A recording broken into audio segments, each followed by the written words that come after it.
Why am I still stuck after the affair? It's been months, it's been years even. Why am I still stuck after this injury? They seem like they're sorry. They seem sincere. I don't think they're going to do it again. Why am I stuck? Or maybe they haven't helped me heal. Maybe they haven't helped me get better. Why am I still stuck? I'm an adult. This was years ago. I'm not a child. I'm not helpless. Maybe I'm not even in the same relationship anymore. Why am I still stuck? The reason is we're dealing with trauma. And all trauma means is it's a deep emotional wound. And part of trauma, the goal of trauma is to help you survive. And so what it means for you to how it helps you survive, the primary thing that it does is it keeps it fresh in your mind, or it keeps it um, close to the surface in your mind in a sense. And we'll talk about what it looks like long term and what it looks like in the short term and how it does both of those things. But the main reason people get and stay stuck in the negative cycle in their marriage is because of trauma. We've been talking about the 7 stages of affair repair. We've talked about how there's positive cycles that we want to get to, out of our negative cycle into a positive cycle that we want to move into. And then there's the discovery of the affair and how the discovery brings with it ambiguity. Do I want to be here? Do I not want to be here? What criteria should I follow, or guidelines should I follow if I want to stay? We talked about that in our last video. But then it also brings with us trauma. And trauma is, at its core, a deep emotional wound that causes us to question the meaning of our life, the meaning of our relationship, and it causes us to feel helpless, like I can't do anything to fix this. It causes us to feel disempowered. And so that trauma has to get addressed, because if it doesn't, we're not going to really ever feel the same way again. And I want to repeat a point I just made a second ago. The main reason people get and stay stuck in their marriage after a betrayal or a traumatic event is they're getting stuck in those negative cycles because of trauma that's not getting addressed. So we have to deal with that trauma. Now, trauma needs from us 2 main things. If it's a trauma from our relationship, something that our partner has done to us, we need them to become the healer. We need the betrayer to become the healer. We need the person who broke us to be the person who's there to help us cope with this and help us help us be reassured, and also to show us that they're working on themselves, that they're being accountable, that they're prioritizing us in our relationship, and that they're working to become a better person apart from this relationship. They're recommitting themselves to growing as a person in their character and virtue, in faith, if they have faith. They're working to become a new and better person, whatever that looks like. And if we know that they're growing and they're changing, it's easier to trust them. And so we need the betrayer to become a healer. We need them to help us heal, but we also need them to become a new and different person. The other thing that we need to be able to heal is we have to address the trauma that's created by this. And them becoming a healer helps reassure us, but it doesn't really truly heal trauma. A relationship in and of itself doesn't truly heal trauma in the technical sense that I mean. It may be somebody that's there that understands us. It may be somebody that's there that is reassuring to us, that's encouraging to us. That's all necessary and needed. But it doesn't take away the wound just by somebody being a healer. What takes away the wound is something like trauma therapy. It provides us closure. So things like EMDR, brain spotting, somatic experiencing, those are necessary. Now, somebody can go do those types of trauma therapies, and if they don't have their spouse or their partner being the healer after their spouse or partner broke their trust, they're not going to feel like they're really happily married to that person. They will feel better if they're doing trauma therapy. They're going to feel closure.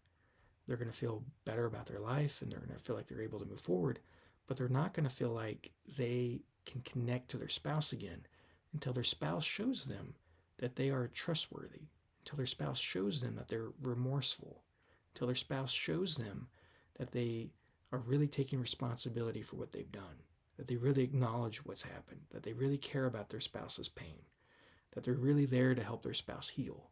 Those are the things that are needed to be a healer.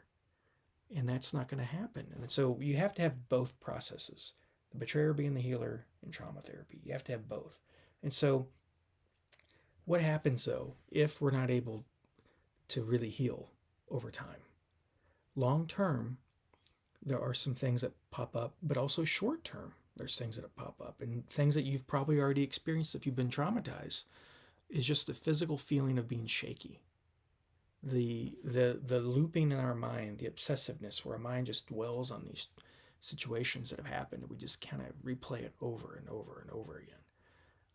The that obsessiveness that we had, the shakiness in our body, the constricted breathing. I had all of those, but also I remember just the heat I felt in my hands, the sensation in my stomach that I had, um, the nauseous, sick feeling in my stomach. I remember the confusion I felt. Um, I remember all of that. And those are acute symptoms. Other acute symptoms are feeling like this is happening to somebody else, this isn't your life, difficulty sleeping, when you do sleep, nightmares, that just being riddled with anxiety, the inability to regulate your emotions, the inability to think about anything else, plus a ton of other things that people feel in the beginning after discovery. Just you're in shock. You don't really believe it, the disbelief of it. However, if we're not able to address this pretty quickly with trauma therapy, and then over time as time happens, maybe we get into 6 months, a year, 2 years, in my case, 5 years. 5 years later, how I felt. Now I'm in a new relationship. Now I'm in a relationship with my wife. I still felt dead inside, numb, depressed. I had anxiety at the time. I didn't realize it, but I had anxiety. I didn't recognize it as anxiety at the time. And I really felt disconnected from other people. It was very hard for me to let people get close to me after going through a betrayal. I didn't recognize those as issues at the time until I was doing group therapy with betrayed spouses. And it dawned on me, like everybody is describing things that I still felt 5 years later. But my symptoms looked different. I was in more control of my emotions. I was genuinely happy and happily married to my wife. But there was part of me that still felt disconnected from other people. There was a part of me that still felt dead inside. And I struggled with depression. I did a TEDx talk where I go into detail about being depressed in my first year in private practice. And that was a trauma reaction to some things that happened in my childhood, but also the betrayal I experienced. Because now I'm dealing with clients going through the exact same thing. And it stirred up hornet's nest inside of me with unhealed trauma that I had. And it showed up as this major depression where I couldn't even put 2 sentences together at times. It was horrible. There was a lack of concentration, a lack of being able to think.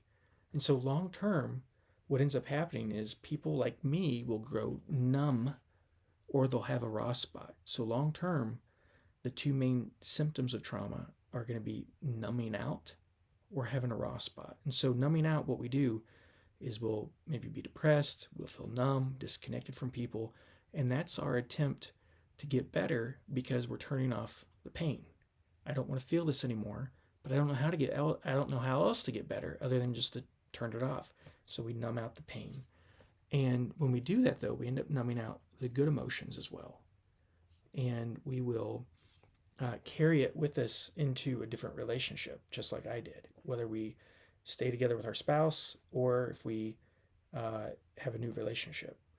And what ends up happening is that will impact the quality of our relationship. It'll impact the quality of our ability to really be known and to be vulnerable.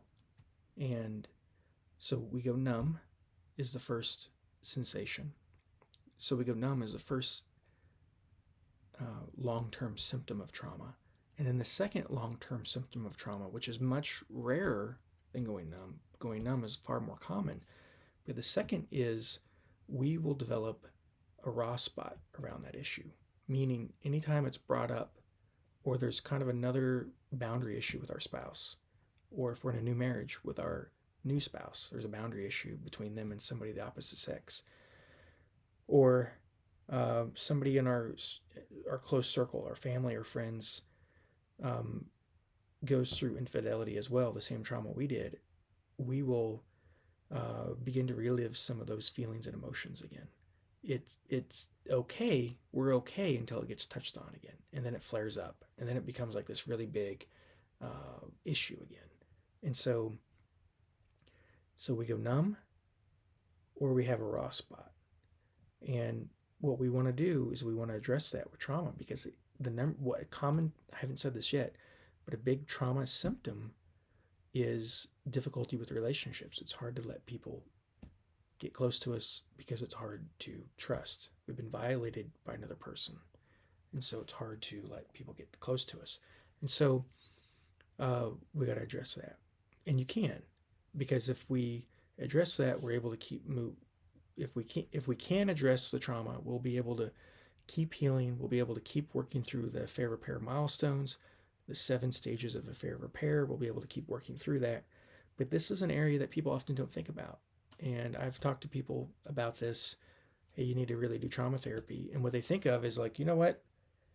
You treat me better. My spouse becomes the healer. They become engaged and they start reassuring me. They start treating me better. I'm going to get better. Yes, that is true. You will feel better. But long term, you also need to do trauma therapy, because this is now a crisis. This is now a trauma. This is severe, and it has to get dealt with. And if we don't deal with it, it's going to impact maybe even our physical health. It's going to impact a lot of things. And sometimes you need somebody like me, somebody like an expert, just to say, you got to do this as well, because it's not as intuitive. It's not as intuitive. It's not even as common sense as the betrayer being the healer. Like, if you treat me better, I'm going to get better. That's true. You also have to have trauma therapy. If you go to our website right now, there's a free gift I have for you.